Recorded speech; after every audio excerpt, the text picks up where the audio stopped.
Hey guys, ಇವತ್ತು ನಾನು ನಿಮಗೆ ಹೊಸ ರೆಸಿಪಿಯೊಂದಿಗೆ ಬಂದಿದ್ದೀನಿ. ಬನ್ನಿ, ಇವತ್ತು ನಾನು ಕೆಂಪು ಚಟ್ನಿ ಮಾಡ್ತಿದ್ದೆ ಹೇಗೆ ಅಂತ ಹೇಳ್ಕೊಡ್ತಾ ಇದ್ದೀನಿ. ಕೆಂಪು ಚಟ್ನಿ ಇದು ದೋಸೆ, ಇಡ್ಲಿಗೆ ಹಾಗೆ ಅನ್ನ, ಮುದ್ದೆ, ರೊಟ್ಟಿ ಎಲ್ಲದಕ್ಕೂ ಒಳ್ಳೆ ಕಾಂಬಿನೇಷನ್ ಅಂತಲೇ ಹೇಳ್ಬೋದು.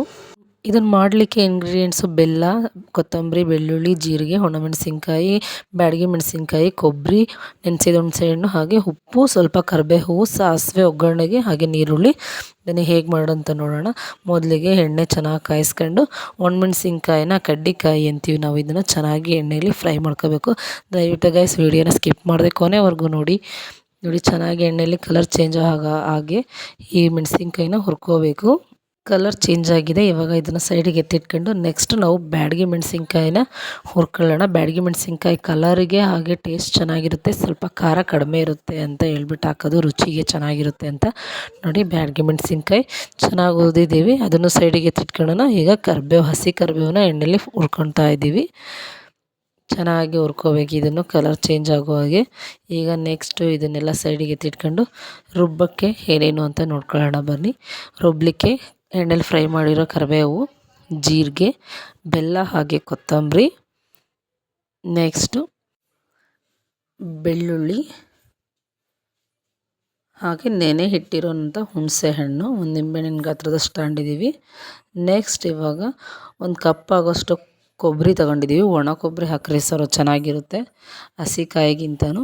ರುಚಿಗೆ ತಕ್ಕಷ್ಟು ಉಪ್ಪು, ಹಾಗೆ ನಾವು ಹುರಿದಿಟ್ಕೊಂಡಿರೋಂಥ ಎಣ್ಣೆಲಿ ಚೆನ್ನಾಗಿ ಹುರಿದಿದ್ವಲ್ಲ ಕಡ್ಡಿ ಮೆಣಸಿನ್ಕಾಯಿ, ಹಾಗೆ ಬ್ಯಾಡಗಿ ಒಣಮೆಣಸಿನ್ಕಾಯಿ ಅದು ಹುರಿದಿರೋದು, ಇದರಲ್ಲೆಲ್ಲ ಮಿಕ್ಸ್ ಹಾಕಬೇಕು.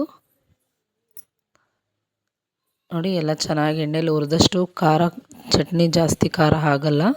ಸೊ ಖಾರ ತಿನ್ನೋರ್ಗಂತೂ ಸಖತ್ತಾಗಿರುತ್ತೆ. ಈ ಚಳಿಗೆ ಇನ್ನೂ ತಿನ್ನಬೇಕು ಅನಿಸುತ್ತೆ. ಬಿಸಿ ಬಿಸಿ ಅನ್ನದ ಜೊತೆ ಈ ಚಟ್ನಿ ತುಪ್ಪ ಹಾಕೊಂಡು ಊಟ ಮಾಡ್ತಾಯಿದ್ರೆ ಸಖತ್ತಾಗಿರುತ್ತೆ. ನೋಡಿ, ಜೊತೆಗೆ ಸ್ವಲ್ಪ ನೀರು ಸೇರಿಸ್ಕೊಂಡೆ. ಬನ್ನಿ ಇವಾಗ ಇದನ್ನು ರುಬ್ಕೊಂಬರೋಣ. ಆದಷ್ಟು ನುಣ್ಣಗೆ ರುಬ್ಕೊಳ್ರಿ, ನೀರು ಜಾಸ್ತಿ ಹಾಕ್ದೇ ರುಬ್ಬಬೇಕು.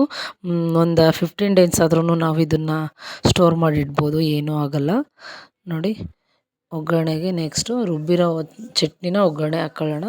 ಒಗ್ಗರಣೆಗೆ ತವ ಇಟ್ಟಿದ್ದೀನಿ, ಎಣ್ಣೆ ಕಾಯ್ತಾ ಇದೆ. ನೆಕ್ಸ್ಟ್ ಇವಾಗ ಎಣ್ಣೆ ಕಾದ ತಕ್ಷಣವೇ ಸಾಸಿವೆ ಹಾಕ್ಕೋಬೇಕು. ನೋಡಿ, ಈಗ ಹಾಕ್ತಾಯಿದ್ದೀನಿ ಸಾಸಿವೆ. ಎಣ್ಣೆ ಕಾದಿದೆ, ಚಿಟಪಟ ಅಂತ ಸಾಸಿವೆ ಸಿಡಿಲಿ.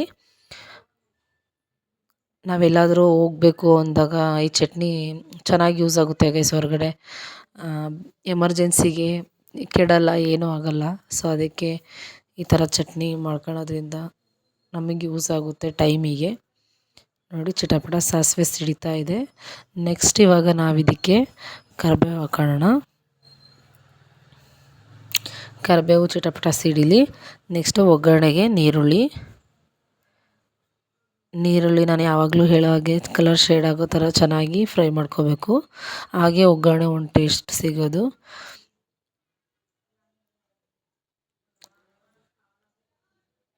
ಚೆನ್ನಾಗಿ ಫ್ರೈ ಆಗಲಿ ಎಣ್ಣೆಯಲ್ಲಿ ನೀರುಳ್ಳಿ ಎಲ್ಲ.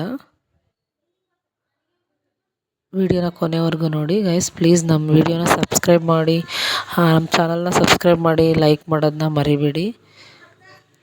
ನೋಡಿ, ಚಟ್ನಿ ಎಷ್ಟು ಗಟ್ಟಿಗೆ ರುಬ್ಬಿದ್ದೀನಲ್ವ ನಾನು. ಜಾಸ್ತಿ ನೀರು ಹಾಕೋಬಾರ್ದು, ನೀರು ಹಾಕೋದ್ರಿಂದ ಬೇಗ ಕೆಟ್ಟೋಗುತ್ತೆ. ಅದಕ್ಕೆ ಸ್ವಲ್ಪ ಗಟ್ಟಿಗೆ ರುಬ್ಬಿಟ್ಕೋಬೇಕು. ನಿಮಗೆ ಎಷ್ಟು ಬೇಕು ಅಷ್ಟು ಆ ಟೈಮಿಗೆ ಒಗ್ಗರಣೆ ಹಾಕ್ಕೊಂಡು ಆ ಟೈಮಿಗೆ ನೀವು ಊಟ ಮಾಡ್ಬೋದು. ನೆಕ್ಸ್ಟು ಮಿಕ್ಕಿದ ಫ್ರಿಜ್ಜಲ್ಲಿ ಸ್ಟೋರ್ ಮಾಡಿ ಇಟ್ಕೊಂಡ್ರೆ, ಇಲ್ಲ ಫ್ರಿಜ್ಜಿಂದ ಹೊರಗಡೆ ಇಟ್ರೂ ಗಟ್ಟಿ ಚಟ್ನಿ ಹಾಗೇ ಇರುತ್ತೆ. ನಮಗೆ ಬೇಕಾದಾಗ ಸ್ವಲ್ಪನೇ ಒಗ್ಗರಣೆ ಹಾಕ್ಕೊಂಡು ನಾವು ಊಟ ಮಾಡೋಕ್ಕೆ, ಬಿಸಿ ಅನ್ನಕ್ಕೆ ಚೆನ್ನಾಗಿರುತ್ತೆ. ನಾವು ಹೊಸಪೇಟೆಗೆ ಒಂದು ಸರಿ ಹೋಗಿದ್ವಿ ಗೈಸ್, ಹಿಂಗೆ ಹೊಸಪೇಟೆ ನೋಡೋಕ್ಕೆ ಅಂತ. ಅಲ್ಲಿ ಒಂದು ಹೋಟ್ಲಲ್ಲಿ ಹೋಗಿದ್ವಿ. ಈ ಇಡ್ಲಿ ಜೊತೆ ಕೆಂಪು ಚಟ್ನಿ ಕೊಟ್ಟಿದ್ರು ಗೈಸ್, ಸಖತ್ತಾಗಿತ್ತು. ನೋಡಿ, ವಿಡಿಯೋ ನೋಡಿದ್ದಕ್ಕಾಗಿ ಧನ್ಯವಾದಗಳು. ನಮ್ಮ ಚಾನಲ್ ಸಬ್ಸ್ಕ್ರೈಬ್ ಮಾಡೋದು ಮರಿಬೇಡಿ. Thanks for watching guys. Thank you so much.